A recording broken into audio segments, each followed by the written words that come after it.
Welcome to स्टडीग्राम channel. आइए आज हिंदी व्याकरण के अंतर्गत जो है पद परिचय टॉपिक को पढ़ेंगे भी और उसके कुछ वस्तुनिष्ठ प्रश्नों को भी हम देखने वाले हैं। तो इसी वस्तुनिष्ठ प्रश्नों के माध्यम से ही पद परिचय को अच्छे से समझेंगे। तो आइए पहले प्रश्न की शुरुआत करते हैं कि निम्नलिखित प्रश्नों के रेखांकित पदों का जो है सही पद परिचय हमको निकालना है। मुंशी प्रेमचंद ने गोदान की रचना की, तो यहाँ मुंशी प्रेमचंद का जो रेखांकित किया गया है पद, इसका हमको पद परिचय निकालना है। तो इसका हम सही से जो है सीधे राइट ऑप्शन देखते हैं। तो इसका जो सी वाला है ये सही है, इसका राइट ऑप्शन। मुंशी प्रेमचंद जो है यह कोई ना कोई संज्ञा है, संज्ञा में जो है व्यक्तिवाचक संज्ञा है, यानी संज्ञा के कोई भेद होता है। मुंशी प्रेमचंद जो है वो संज्ञा का कोई ना कोई भेद होगा। तो मुंशी प्रेमचंद किसी का नाम है, तो किसी एक साहित्यकार का नाम है जो जिनको हम आज कहानीकार के रूप में, उपन्यासकार के रूप में इनको जानते हैं। इनको जानते हैं कि इनका जो जन्म हुआ है वो लमही के वाराणसी जो है गाँव में इनका जन्म हुआ है। तो इस तरह से एक विशेष व्यक्ति के रूप में जाने जाते हैं मुंशी प्रेमचंद, इसलिए व्यक्तिवाचक संज्ञा है। साथ साथ वचन भी देखते हैं, तो वचन में ये एक वचन है, किसी एक के बारे में बात किया जाए, और पुल्लिंग है और ये कर्ता कारक है। अगला प्रश्न देखते हैं। दूसरा प्रश्न की रेखा नित्य दौड़ने जाती है, जिसमें नित्य जो रेखांकित किया गया इसका हमको पद परिचय निकालना है। तो इसका राइट ऑप्शन देखते हैं, तो डी वाला सही है।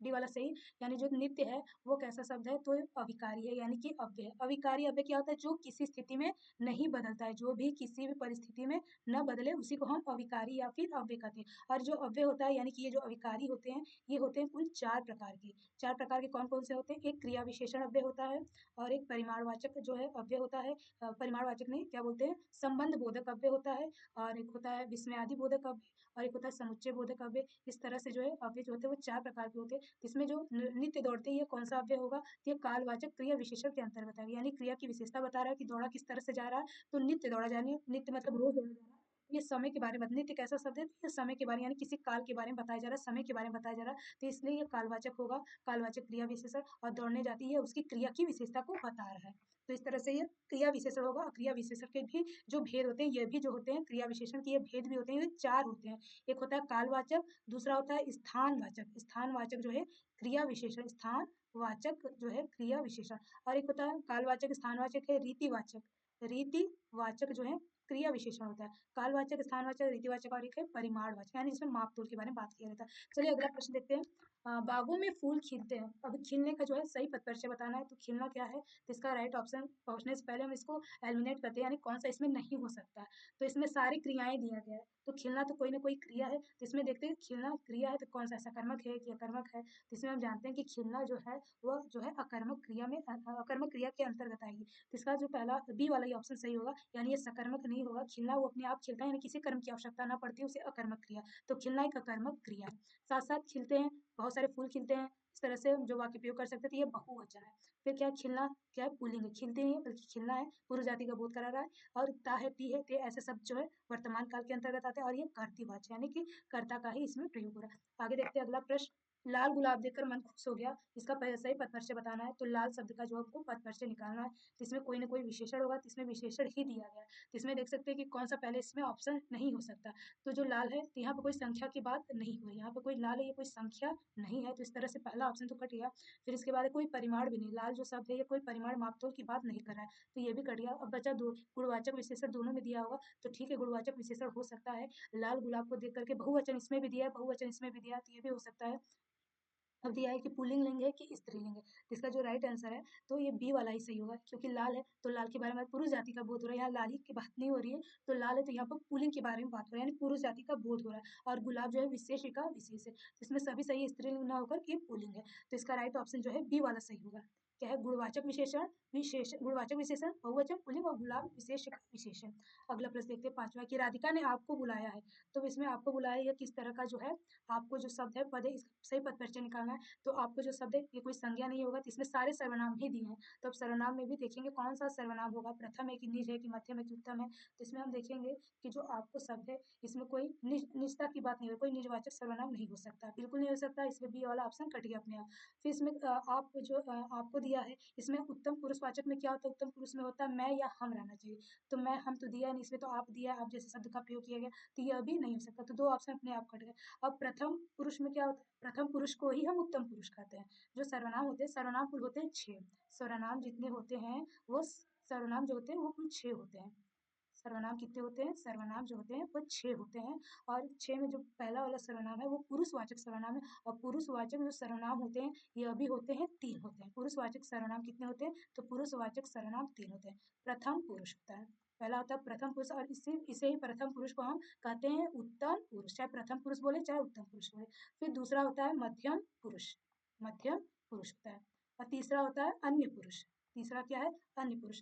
तो इसमें जो प्रथम पुरुष हो चाहे उत्तम पुरुष, एक ही चीज है। तो यह भी जो है कट गया, यानी कि ए वाला ऑप्शन भी कट गया। तो इसका सीधे सीधे ऑप्शन कौन सा निकल गया, राइट ऑप्शन, सही ऑप्शन यही है, सी वाला सही है। यानी आपको जो शब्द है ये मध्यम, यानी कि आप तुम ऐसे शब्द जो है मध्यम पुरुष में ही प्रयोग किए जाते हैं। तो यहाँ पर मध्यम पुरुष सर्वनाम हो जाएगा। और स्त्रीलिंग, यानी कि आपको बुलाने का कोई कोई स्त्री कर रहा है तो यहाँ पे स्त्रीलिंग होगा। और पुल्लिंग यानी कि लिंग कौन सा होगा, तो स्त्रीलिंग या पुल्लिंग कोई भी प्रयोग कर सकते हैं। और इसमें एक वचन किसी एक को बुलाया जा रहा है, तो यहाँ पे एक के बारे में बात किया जाए इसलिए एक वचन। और कर्म कारक, क्योंकि यहाँ पर को लगा है तो कर्म का चिन्ह जो होता है को होता है, इसलिए कर्म कारक होगा।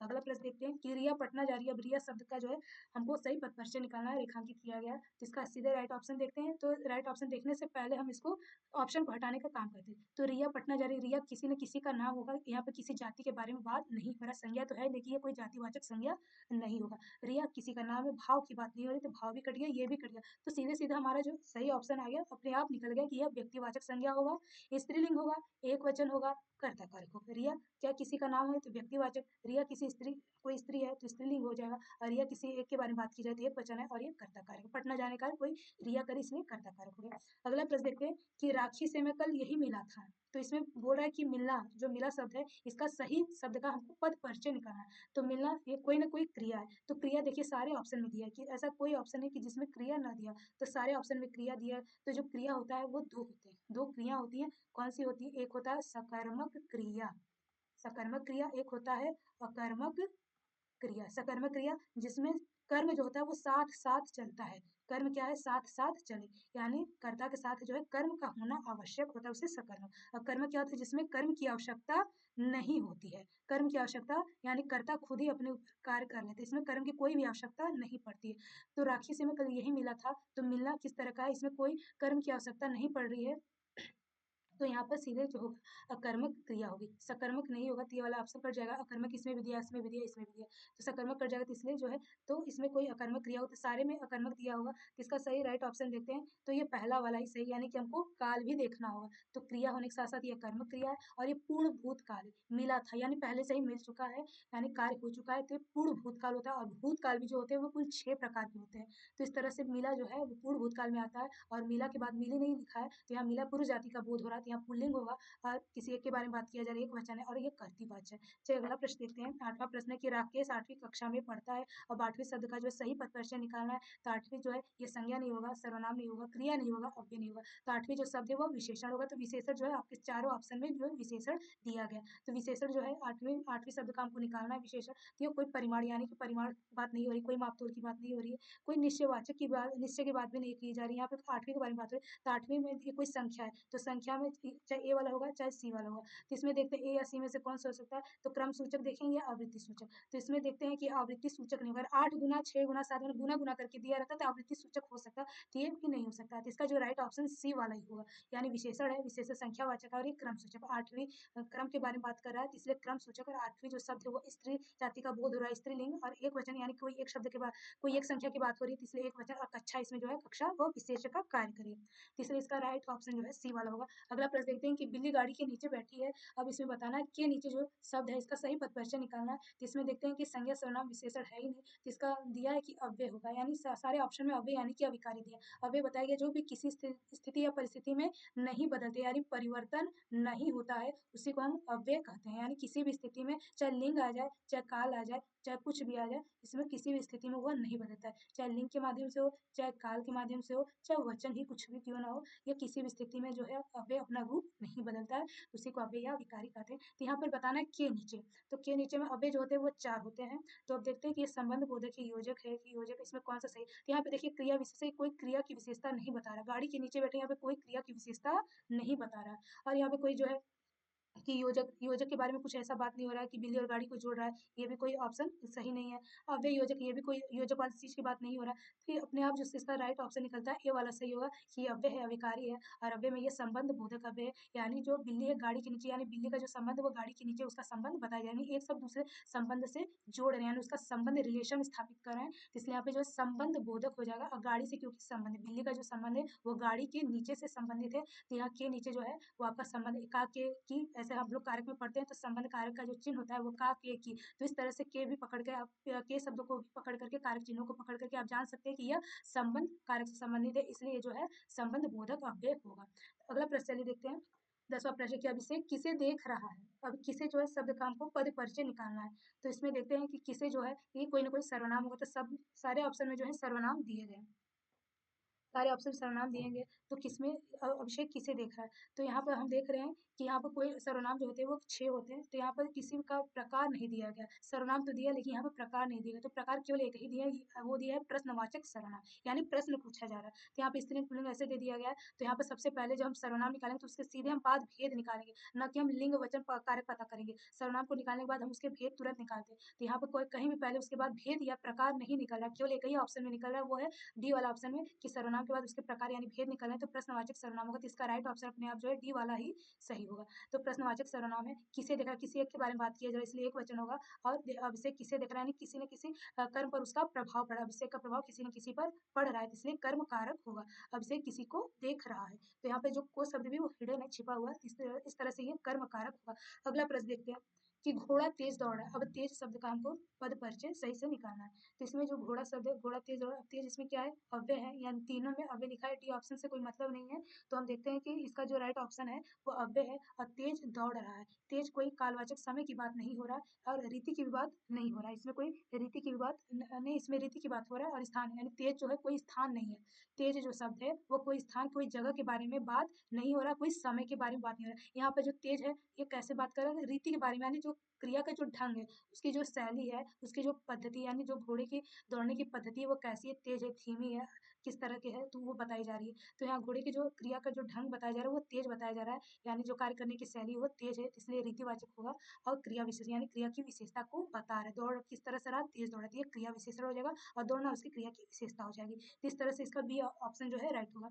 अगला प्रश्न देखते हैं कि गरीब मजदूर बहुत परिश्रम कर रहा है। अब इसमें गरीब शब्द का जो है पद परिचय निकालना है, गरीब शब्द का पद परिचय निकालना है, तो इसमें देखते हैं कि विशेषण संज्ञा विशेषण में से क्या हो सकता है क्या नहीं हो सकता है, तो इसमें जो देखते हैं कि गरीब जो शब्द है वो कोई संज्ञा नहीं है, इसमें कोई संज्ञा की व्यक्तिवाचक जातिवाचक कोई भी संज्ञा नहीं है, और संज्ञा में कोई संख्यावाचक संज्ञा नहीं होता है, विशेषण हो सकता है, तो विशेषण में देखते डी ऑप्शन से कोई मतलब कोई ना कोई होगा ही इसमें ऑप्शन, जिसमें देखते हैं जो गरीब है ये कोई क्या है, तो कोई जातिवाचक के बारे में बात नहीं हो रहा है, तो क्या हो रहा है, क्योंकि विशेषण में जातिवाचक कोई प्रकार या भेद नहीं होता है, जातिवाचक तो संज्ञा का भेद होता है, इसलिए कट गया ऑप्शन, तो इसमें पहला ऑप्शन ही सही है, यानी विशेषण है, यह विशेषण है और यह गुणवाचक विशेषण, यानी उसके गुणों के बारे में बात की, जो मजदूर है वो गरीब है, इसके गुण के बारे में बात किया जाए तो गुणवाचक हो जाएगा, और पुल्लिंग गरीब के बारे में बात की जा रही है, पुरुष जाति का बोध हो रहा है, गरीबी नहीं लिखा है गरीब लिखा है, इसलिए पुरुष जाति का बोध है, इसलिए पुल्लिंग होगा, और एक वचन है यहाँ गरीब को एक के बारे में बताया गया किसी एक के बारे में, तो यहाँ पर एक वचन होगा, और इसमें विशेष जो है वो मजदूर है,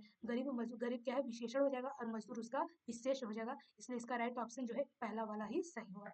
अगला प्रश्न देखते हैं कि कल मेरे पापा दिल्ली गए। अब गए, अब इस शब्द का हमको पद परिचय निकालना है, तो गए यानी गए हैं जाना, ऐसे शब्द जो है क्रियाओं में आते हैं, तो सारे ऑप्शन में हम देख रहे हैं कि क्रिया है, तो गए सकर्मक होगा कि अकर्मक होगा, किस तरह की जो है गए में शब्द में होगा सकर्मक या फिर अकर्मक, तो इसका जो राइट ऑप्शन देखते हैं 13 का, जिसका राइट ऑप्शन डी वाला होगा, 13 का जो राइट ऑप्शन है वह डी वाला होगा, यानी क्रिया है अकर्मक है, सकर्मक नहीं हो सकती, सकर्मक कट जा रहा है तो यहाँ पर अकर्मक होगा, और गए हैं कोई किसी एक के बारे में बात किया जा रहा है तो एक वचन होगा, और इसमें पुल्लिंग यानी गए कैसा पुरुष जाति का बोध हो रहा है, तो यहाँ पर पुल्लिंग होगा और भूतकाल हो जाएगा, यानी कार्य हो चुका है, खत्म हो चुका है, कल मेरे पापा दिल्ली गए, ये कार्य समाप्त हो चुका है, इसलिए भूतकाल होगा, और यहाँ पर कर्ती वाच्य होगा, यानी गए कोई कर्ता ही गया होगा, तो यहाँ पर कर्ता के बारे में मुख्य रूप से बताया जा रहा है, तो इसलिए इसका राइट ऑप्शन जो है डी होगा। अगला प्रश्न देखते हैं कि दीपक बाजार जा रहा है, अब दीपक शब्द का जो है क्या करना है सही पद परिचय निकालना है, तो इसमें संज्ञा दिया है तो सभी ऑप्शन में जो है संज्ञाएं दी है, जातिवाचक है व्यक्तिवाचक जातिवाचक, तो क्या होगा दीपक कोई जातिवाचक जाति के बारे में बात नहीं हो रही, जातिवाचक कट गया, ठीक है डी हो ही नहीं सकता, तो इसका राइट ऑप्शन बी ही होगा कि दीपक जो है व्यक्तिवाचक है, ऊपर से यह एक वचन है, किसी एक के बारे में बात की जा रहा है, दीपक के बारे में पुल्लिंग है, पुरुष जाति का बोध हो रहा है, और दीपक जो है कर्ता कारक है और जाना उसका क्रिया का करता है। अगला प्रश्न देखते हैं 15वां प्रश्न और ये अंतिम प्रश्न होगा कि वह कितना सुंदर मोर है। अब ये जो वह है विस्मयादिबोधक चिन्ह का जो है चिन्ह लगाया गया, विस्मयादि बोधक जो है चिन्ह लगाया गया, तो बोला वह शब्द का हमको निकालना है क्या, पद परिचय, सही पद परिचय निकालना। तो वह जो है ये कोई संज्ञा नहीं है, सर्वनाम नहीं है, विशेषण भी नहीं है और क्रिया भी नहीं है, क्रिया का भी बोध नहीं करा। वह जो है वो अव्यय है, यानी कि अविकारी, किसी स्थिति परिस्थिति में नहीं बदलता। तो वह कितना सुंदर मोर है, तो वह में जो है अव्यय होगा, तो क्रिया की बात ही नहीं हो रही, तो क्रिया विशेष अपने आप जो है कट गया। फिर क्या है, यहाँ पर जो है संबंध, यहाँ कोई संबंध के बारे में बात नहीं किया जा रहा है कि कोई एक से दूसरे का संबंध दर्शाया जा रहा है, तो संबंध कट गया। तो चाहे ए होगा चाहे डी ऑप्शन होगा, तो इसमें क्या हो जा रहा है, वह कितना, यहाँ कोई शोक के बारे में बात नहीं हो रही, कोई दुख वाली बात नहीं हो रही, यहाँ पर कोई दुख वाली बात नहीं हो रही। वाह, तो यहाँ ये तो कोई प्रसन्नता वाली ही बात हो रही, खुश होने वाली बात हो रही है। तो यहाँ पर हर्ष सूचक जैसे शब्दों का प्रयोग, यानी हर्ष मतलब खुशी मिल रही है कि वाह, वाह शब्द जब हम बोले तो अपने आप जो अंदर से हमें खुशी मिल रही, प्रसन्नता का भाव दिखाई दे रहा है। तो ये अव्यय होने के साथ साथ जो है विस्मयादि बोधक इसका प्रकार होता है, भेद है। तो अव्यय में इसका भेद देखेंगे, विस्मयादि बोधक है, और जो वह शब्द है वह हर्ष सूचक वाक्य। अगर यहीं पर लिखता कि छी कितना कितना छी कितना दृश्य जो है बुरा है, यानी जो दृश्य है वो कितना बेकार है, खराब है, तो जो छी शब्द है यह भी जो है, ये जो छी शब्द है यह भी क्या है, अव्यय है, और अव्यय में यह भी विस्मयादि बोधक है, लेकिन ये हर्ष सूचक न होकर के क्या हो जाएगा, ये तिरस्कृत सूचक हो जाएगा, यानी जो अपमान से होते हैं, तिरस्कृत सूचक। जैसे बोल सकते हैं कि छी क्या दृश्य है, ठीक है, छी क्या दृश्य है, छी क्या दृश्य है। तो यहाँ पर हम विस्मयादि बोधक चिन्ह का भी प्रयोग करके इसे जान सकते हैं कि यह विस्मयादि बोधक यानी अव्यय है। तो यहाँ पर जो है अपने आप जो इसका राइट ऑप्शन भी निकल जाएगा। तो ये कैसा वाक्य है, हर्ष सूचक नहीं है, शोक सूचक भी नहीं है, तो छी जो शब्द है यह कैसा है, तो तिरस्कृत, यानी तिरस्कृत अपमानित जैसे शब्दों का प्रयोग हो रहा है। तो अव्यय जो होते हैं वह भी कुल 4 होते हैं, विस्मयादि बोधक होता है, संबंध बोधक और समुच्चय बोधक और क्रिया विशेषण अव्यय होते हैं। तो इस तरह से आज हमने जो है पद परिचय के संज्ञा, सर्वनाम, विशेषण, क्रिया, अव्यय के बारे में जाना। और पद क्या होता है, जो वाक्य में जितने भी ये सारे जितने भी प्रयोग किए गए हैं शब्द, जितने भी शब्दों का प्रयोग किया गया है वही सब क्या है, पद है। यानी वाक्य में जितने भी शब्दों का प्रयोग किया जाता है उसे पद कहते हैं। और परिचय क्या होता है कि इन्हीं शब्दों का, प्रत्येक शब्दों का क्या करना, व्याकरणिक दृष्टि से उनकी पूरी जानकारी देना ही क्या कहलाता है, पद परिचय करना। व्याकरणिक दृष्टि से जानकारी देना मतलब कि वह संज्ञा है, सर्वनाम है, विशेषण है, क्रिया है, वचन क्या है, लिंग क्या है, कारक क्या है, इत्यादि चीजों को हम जानते हैं। तो चलिए अभी के लिए इतना है, और भी कुछ नए टॉपिक हम देखेंगे नेक्स्ट वीडियो में, तब तक के लिए जय हिंद।